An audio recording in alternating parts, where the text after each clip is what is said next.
Okay, very good morning, everyone. So I think this is the first time I'm seeing there's like half of the trucks are empty right now.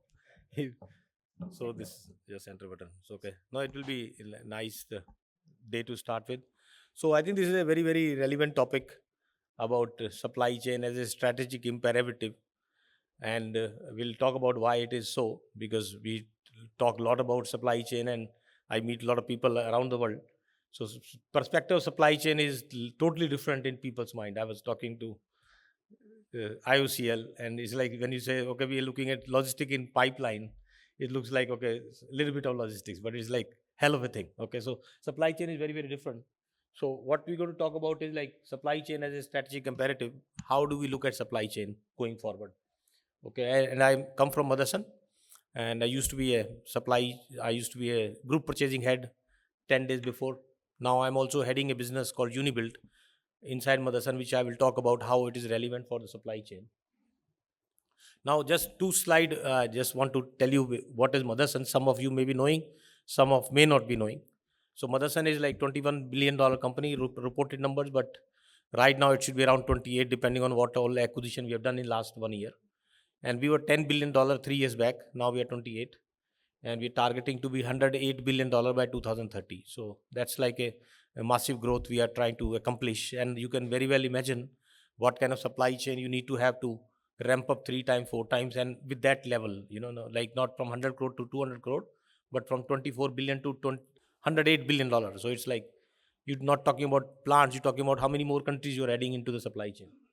So we are into multiple type of businesses like wiring business, elastomer, lighting, you name it, is all there. And we also do tooling, capex, auxiliary equipment, robots, etc., etc. And one context I like to put, we are also put aerospace here. 7 years back, we were zero in aerospace. Now we are the largest aerospace company in India in 7 years. We are supplying parts to almost every plane you fly. At least you will find one Motherson part inside a plane.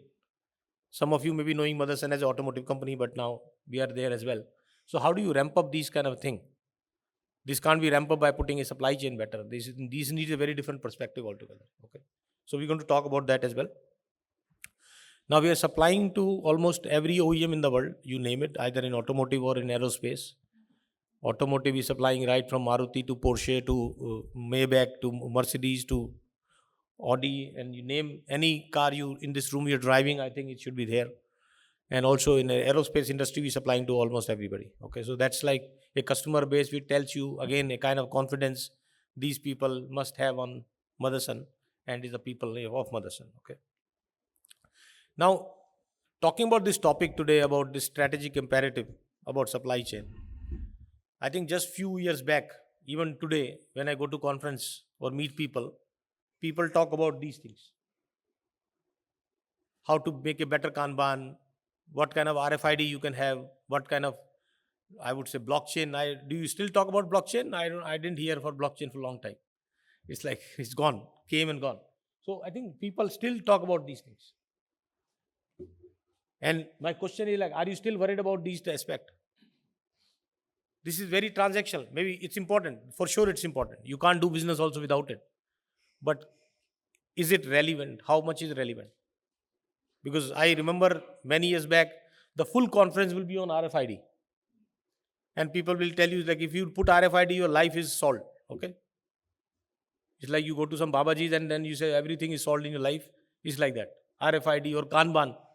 Some conference will be only talking about Kanban, and you hear about 20 type of Kanban, you don't get anything out of it. It's good. As I said, don't take me wrong, it's very good. These are all things you have to do it. But in today's context, how relevant they are as a CEO, as a head of the organization.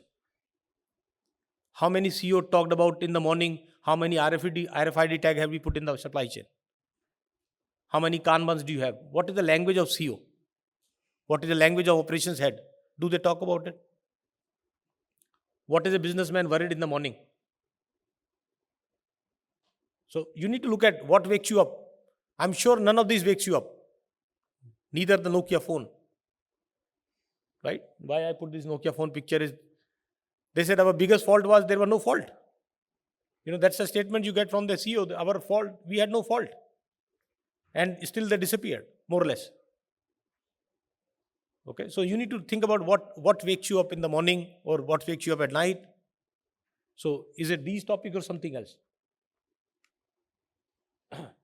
Now, what you see now, people used to talk VUCA world and all these kind of things, that disruption can happen, little bit here and there. Now that's become a normal. That's become a norm. In the past, disruptions used to be some exceptions.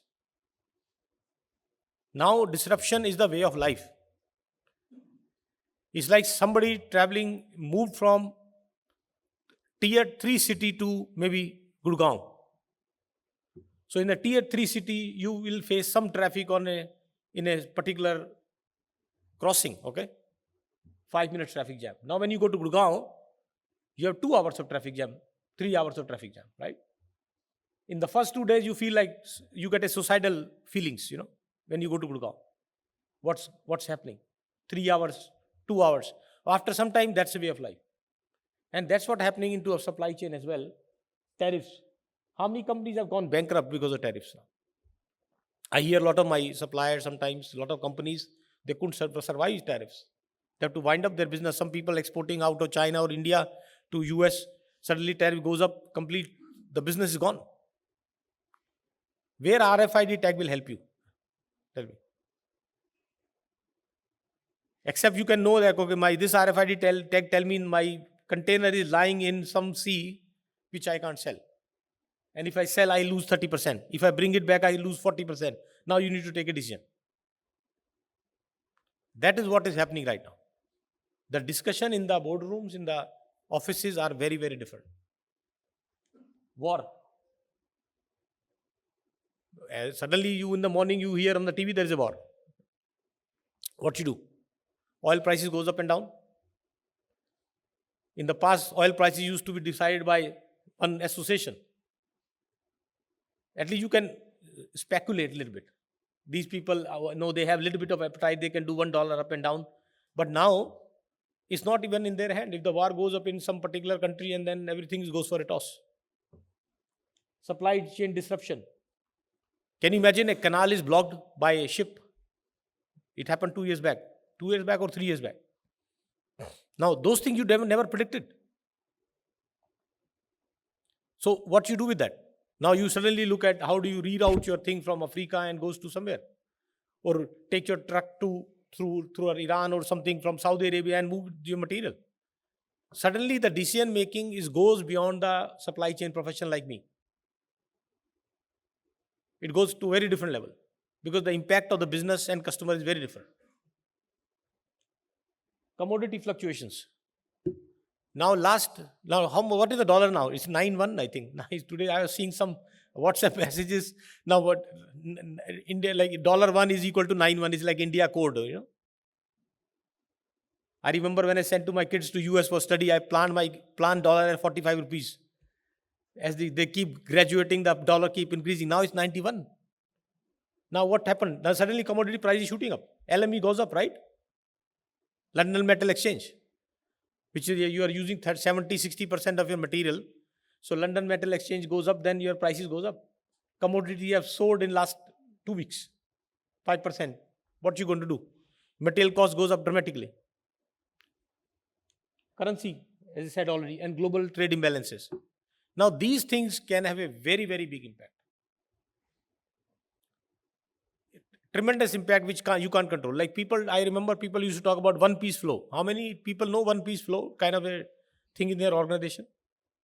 One-piece flow, two-piece flow, Toyota taught us. Now you're trying to control that inventory of one-piece flow between one machine to the other machine. Now 3 containers are lying on the port. What are you going to do with them? Right? We will show in the Kaizen, okay, we saved 30% inventory on the line. Okay, we reduced 2 pieces on the line. Good. As I said, it's very well. But your containers are lying on the port and you're paying demurrage charges. So all this working capital is blocked. So economy can be a roller coaster all the time. And now it's becoming very, very relevant. So how do you respond to such changes? Now these changes can be set by a purchasing head. or supply chain head, or it needs a complete intervention of the top management team. What kind of supplier base you need to have, what kind of customer you're selecting. You need to think about it. You can't just say, I will pick up any customer and anywhere. You supply one shipment to US and shipment is rejected, you can't bring the material back. So there are certain challenges which you cannot decide at a very working level. So that is why I think the topic is very, very relevant, and that's what maybe keynote speaker, I need to make sure that we set a tone clearly. This is different. It's a different ball game altogether. So it's like bullwhip effect of total economic turbulence, actually. One turbulence, if you look at any of these items which I put on the bottom, if anything goes wrong, they have a ripple effect. One leads to the other. And that is what we need to think about. Who has to take care of this? At what stage? Because these things you cannot overcome overnight. You need to plan maybe 5 years before, 10 years before. Maybe what you plan now, your supply chain, or let's say strategic supply chain. What kind of customer, what kind of supplier base it will take 5 years. You want to change a material in automotive, takes 3 years. So you can't just overnight do things. So we need to start planning. You can't create too much redundancy. It's not an aircraft. You have to have 4 engines, but you need to have that redundancy in your supply chain. Now you go to new country. Do you know the law? Insurances, tax, labor law. Do you know that? It's not how many India export in typical manufacturing is very minuscule. Very minuscule. Not many companies. Either there are few companies who do export, but most companies don't do export. And for a simple reason. These are some of the reasons.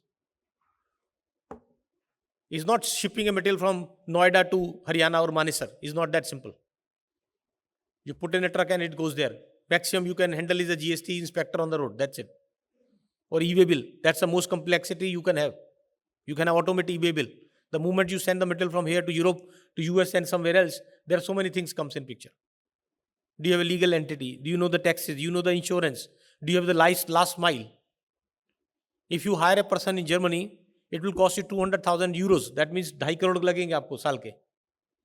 वो काम करे या नहीं करे. 100 crore की company का 2.5% टका profit गया, is gone. So small companies sometimes hesitate. One lot is rejected, all your profit gone for the year. And customer also want to see a face there. He will not get a material from somewhere in maybe Ghaziabad and supplying to some company in US. No chance. Other bigger problem is now startups. Startups are like the global uncertainty on a startup, like you have a weak immune system and you are faced with corona. They don't have any backup actually. They are like surviving on ICU typically, lot of startups.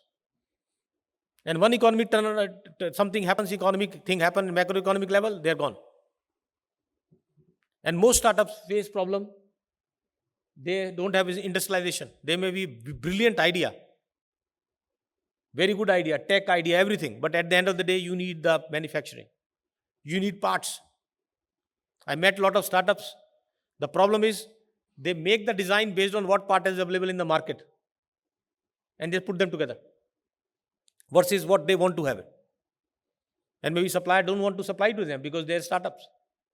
There are no volumes. Now, the question to all of you is very, very simple. Does your ecosystem has the agility? Not your company. We always talk about company should be agile, your supply chain should be agile. That's an internal focus agility. But does your ecosystem has a agility? Can you change your ecosystem? And that is what you need to look at in your organization. There's no one answer right. But you need to look at agility of an ecosystem. If something goes wrong, something changes, can your ecosystem respond? Okay. Now, and looking at this, we also looked at in Motherson, maybe we pivoted into a purchasing and manufacturing as a service to the rest of the world. Because We have done so many acquisition over the years, and we realize the people are facing these problems what I just narrated to you. Not only in India, everywhere in the world. How can we support? Like we have plants in 46 countries, we have 450 plants around the world.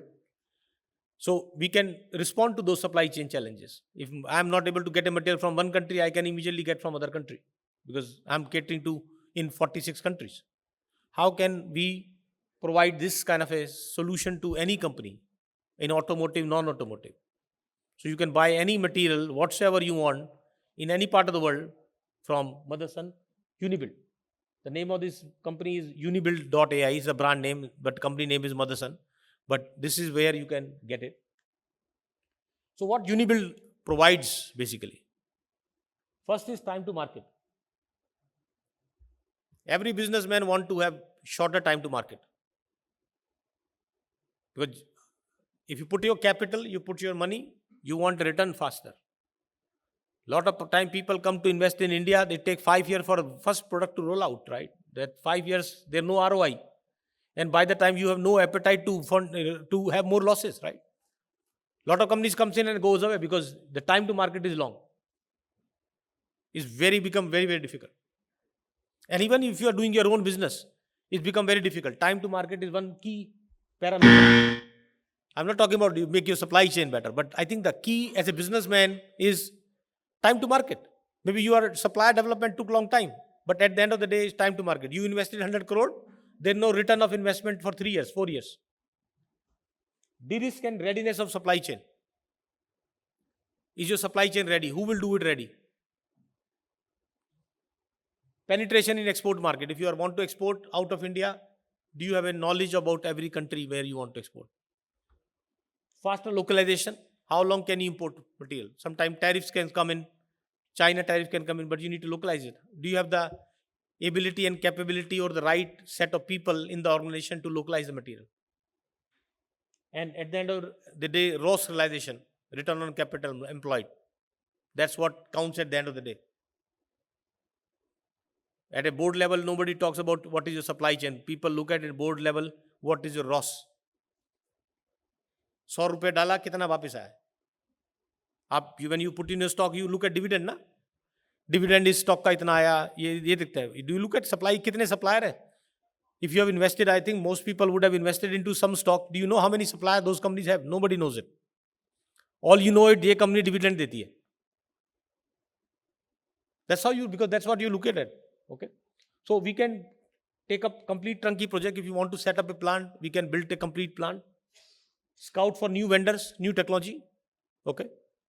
Because your supply chain professional may know some technology, not everything, and not in every country. Cross-border logistics, again a pain. Outsourcing capacity built up. Like if you want to ramp up your capacity, do you need to invest money yourself? आपको अपना पैसा क्यों लगाना है? उसके लिए plant लेना पड़ेगा, टाइम लगेगा, your bandwidth will goes away. So how can you ramp up your capacity faster?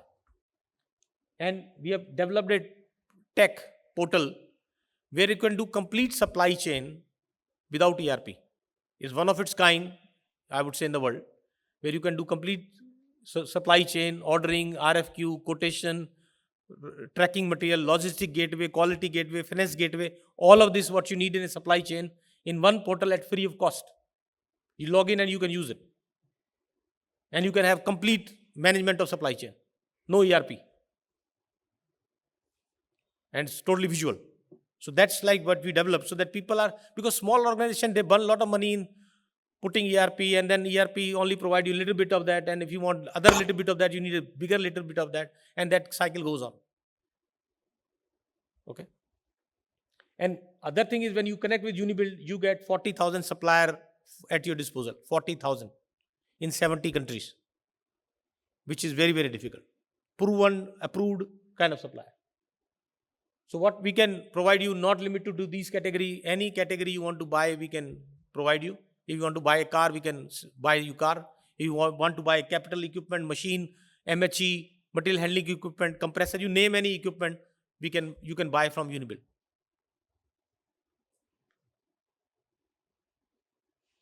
And we can, as I said, we can do a complete turnkey project. right from land purchase, architect design, etc., etc., etc. Because when you build a plant, it needs a lot of suppliers, a lot of contractors. Somebody will do water treatment, somebody will do HVAC, somebody will do something. So how do you do that? So you can come to Unibuild, one stop, you can get everything. And obviously you will pay the price what is relevant for you. And then this tech, it can do supplier registration, customer registration, RFQ, quote, order, finance, all these things in the same portal. And your live dashboard on your mobile, you can manage your complete supply chain. Totally. So that's the last slide. So you have heard about cloud computing. Who knows? So cloud computing is like you don't want a hardware in your plant, right? You in the past you would have your own server in your plant, okay, in your company or in your house. Now people went to cloud computing because you don't want that hardware. You don't want somebody to come and maintain that hardware. Or if that hardware is broken, your data is gone. So now you went to cloud computing. So somebody is taking care of it. So Unibuild is nothing but like cloud supply chain. Somebody takes care of supply chain. You this part you want, we'll get you that part, end to end. And we can free up your capital and resources and time. That's very, very important. Lot of time people spend too much capital to run their business. I meet a lot of electronics companies. They will do plastic molding as well themselves. Why? Because they want to do it everything in-house. It's not so relevant. Because you block their capital, put your capital where it is must. You cannot do without it. But don't block your capital on everything. It comes at a very high cost. Okay. So that's how you can make supply chain as a strategic imperative. You need to ask the right question to yourself. And I think the relevant question is your ecosystem agile enough to face the disturbances happening in the ecosystem? That's it. If you ask that question, you will easily make out whether your supply chain is ready for it or what you need to do. And you can note down these email addresses of me and my colleague. If you want to understand anything, you can do that. You can go to unibuild.ai to understand how can we help you to make your supply chain more robust.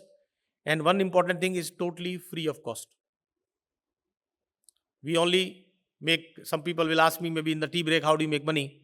We only make money by the productivity we'll get by buying your material. If you're buying the material at 100 rupees, I may buy at 98 for you. I may sell at 98 for you. You make 2 rupees. I may buy at 97. I'll make 1 rupee. That's it. But at the end of the day, your total cost will go down. So one very clear thing from Unibuild is your total cost of the material what you're buying will go down definitely at no cost. Okay. So that's about it. And thank you so much for your time. And you can ask any question. I think they said 4 or 5 questions somebody want to ask. You can ask. Yes.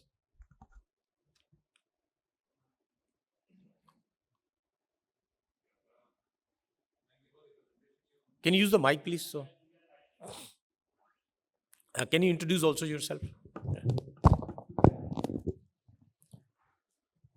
I'm Sumit Tandon. I'm a supply chain professional. My question is, thank you first of all for the nice presentation that you gave. You asked a lot of relevant and important questions. And there is a solution that you have offered as Unibuild. But for a company who is still trying to do it by itself, what solution that you, as an advice that you can give to a startup? As you said, it's very difficult for a startup to export. Any suggestion or advice that you can give to a startup who wants to export and still not is embracing your software or the portal that you have built for now? Okay. Thank you. So I think the point is not about whether they should use it or they should not use. Do they have a choice? Because at the end of the day, most startups survive on the funding of the venture, private equities. So if you run your supply chain, your MOQ will be very, very high, right? Supplier will charge you very differently. Inventory will be high. In the beginning, startups get the funding for tech, okay? But afterward, they get the funding for working capital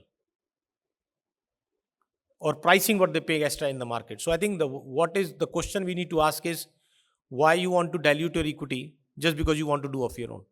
Is it worth doing it? Is it a IP? If you have IP, please do it. But if you don't have IP of something you can get from the market, please do it. And most of the successful startups, if you talk to their founders, they say, don't put capex, don't create your too much of money inside the business. So I would say it's more of a what survival. Why you want to borrow the money to please yourself that I did myself? Nobody is going to ask you after 5 years if you become a unicorn, you did yourself or you took help. Take help. Don't burn money. It's not worth it. Trust me. Yeah.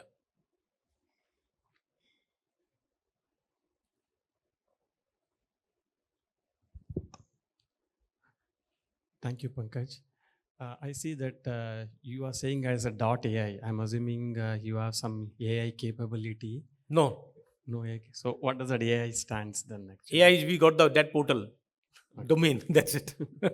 Okay, I got confused that you have some AI capability. No, it's not AI because one thing I can tell you as a supply chain professional, AI can be helpful, but it can't do just like manage your supply chain, get you the material. Because when you're negotiating, it's a human connection. When you're setting up a supply chain, AI can provide you a lot of information, but at the end of the day, it's a brick and mortar. Okay, fine. Yeah, okay. Anybody else? Hi, Mr. Pankaj. Harsharan Kollit this side. We are supply chain management consultants. So you spoke about a lot of macroeconomic factors, I would say. I mean, that is a daily work for people of, senior people, and they are doing it. And what would you say about the latest technologies, digital technologies? What sort of technologies would be more relevant for, say, senior management or the middle level management? So what sort of, you spoke something about blockchain, but then what do you think would be the relevant technology for the SCM professionals as of date? Okay. I would say, look, there could be multiple technologies what is available. What is more relevant is, do they provide them the right information? That's what I would look at it. Because you can have a lot of names. I can use AI, I can use a lot of information. But like companies, like big companies, sometimes companies have 20 plants, 40 plants. Each plant has their own system, ERP system. So it's not about technology, it's more of, do they have a information available at the right place, at the right time? Because today if you ask somebody, I need information, he said, give me 1 week. Okay. I'll put Excel file and give it to you. And then you ask him, can you do little bit of this tweak? Then he needs another 1 week. So I think I would not be really worried about technology. Technology cannot be a solution. What you need to ask is what you want at the end of the day. And then maybe even an Excel file can serve the purpose. But does your Excel file available when you need it? So you spend, a lot of time people spend a lot of money in tech and everything. We also spend. But is it relevant for your situation? Like for example, I have 450 plants. All my purchasing information is available on my mobile phone. Everything. And we might have 40, 50 ERP easily. Some people may not have ERP in some of the plants because we acquired so many companies. Now I still have everything. So it's not about the technology. It's about what you want real time, which I have. Yeah. In the ecosystem. Otherwise, if you can put any ERP in the world, to get a data of 450 plants in one place is impossible. Yeah, please. Yeah, this Unibuild, I am Ranganathan Nair from JBM. I am from technology side. Yeah. This Unibuild will work only for auto related, or it is No, it's a industry? anything. Any. Thank you. It's industry agnostic. Okay. Thank you so much.